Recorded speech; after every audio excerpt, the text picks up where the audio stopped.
বাংলাদেশের অন্যতম সুন্দর cricket venue Sylhet international cricket stadium, যেখানে ক্রিকেট আর প্রকৃতির মিশে গেছে একসাথে। বিপিএলের জমজমাট পরিবেশে আমি ঘুরে দেখেছি এই স্টেডিয়ামের চারপাশের অসাধারণ সৌন্দর্য। পাহাড়ে ঘেরা এই স্টেডিয়ামে সাথে চা বাগানের সবুজ, এক কথায় চোখ জোড়ানো। যদিও ভিডিওটা আপলোড দিতে একটু দেরি হয়ে গেছে আর আমি ভিতরে বসে ম্যাচ দেখিনি, তবে বাইরে থেকেই পেয়েছি দারুণ এক এক্সপিরিয়েন্স। সাথে ছিল রাবার গাছ এবং সিলেট স্ট্রাইকার্স প্লেয়ার টিমবাজ।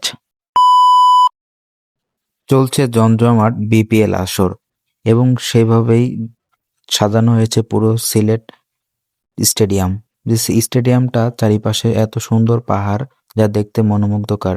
আর ভাগ্যটা এতটাই সহায় হয়েছে যে এখনই সিলেটের টিম বাস ঢুকতেছে এবং এর ভিতরে সকল প্লেয়াররা রয়েছে। সামনে থেকে দু একজনকে দেখাও যাচ্ছিল। যে মুহূর্তটা ছিল খুবই সুন্দর একটা মুহূর্ত, যা বলে প্রকাশ করার মতো নয়। এবং সবচেয়ে ভালো লাগছে এর চারপাশের পরিবেশটা। তো আমরা আজকে আছি আর একটা চা বাগানে। এই যে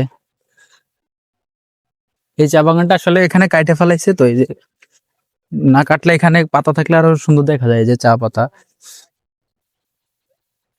যেহেতু এটা অফ সিজন তো এই জন্য কাটে ফেলাইছে, এই জন্য এটা পুরা শুষ্ক, সুন্দর নাই।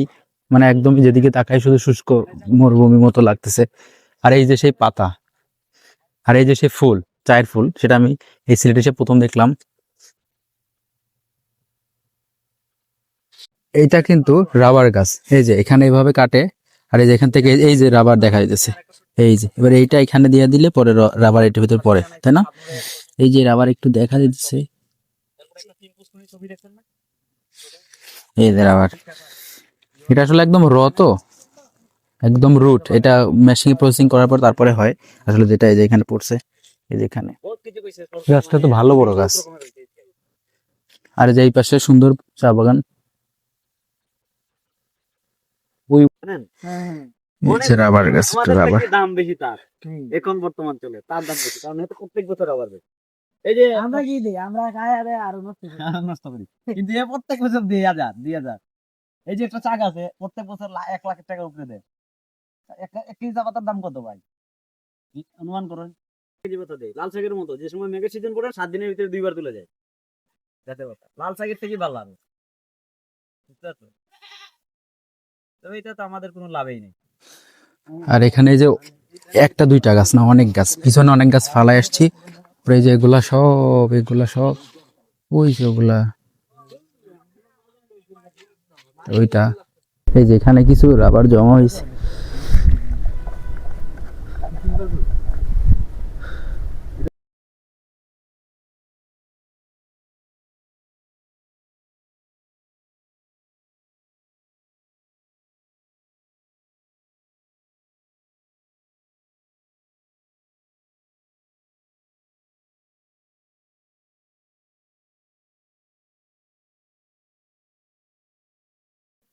এই জায়গাতে একবার এসে দেখা, একটু উপরে উঠো। চা বাগানটা খুব সুন্দর। আসলে আমরা এবার উপরে উঠি। এবার আমরা একদম টপে উঠবো, টপ টপ নচ।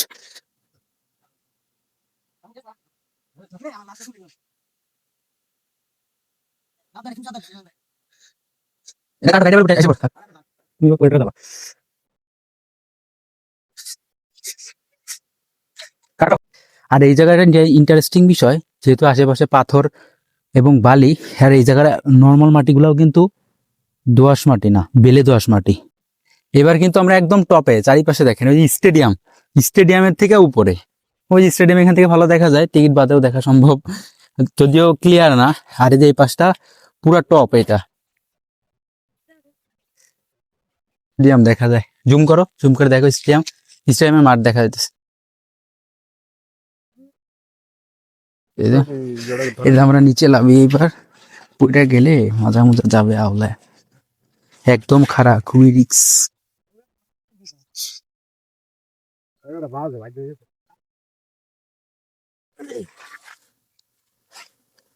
চারিপাশে একদম নিস্তব্ধ।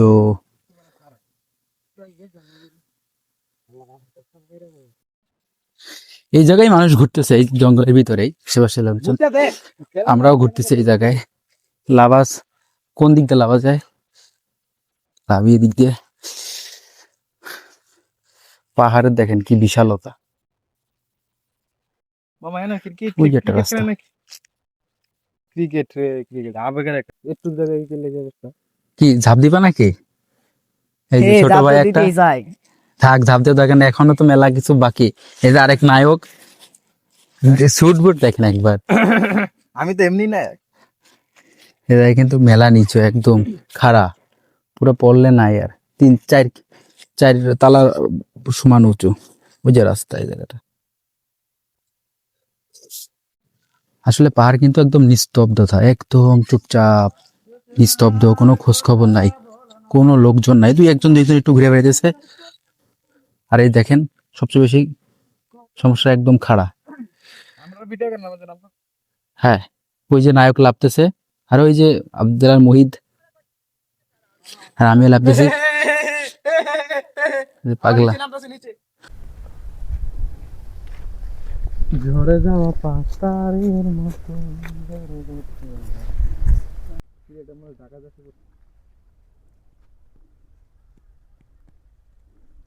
এটা মনে হয় পূজা করে বা এরকম কিছু একটা হইতে পারে। এটা হলো কবরস্থান, এটা হয়তো কারো সমাধি দেওয়া হয়েছিল। দেখেই বোঝা যাইতেছে এটা মুসলিমদের না, এটা মনে হয় হিন্দু বা অন্য জাতিদের।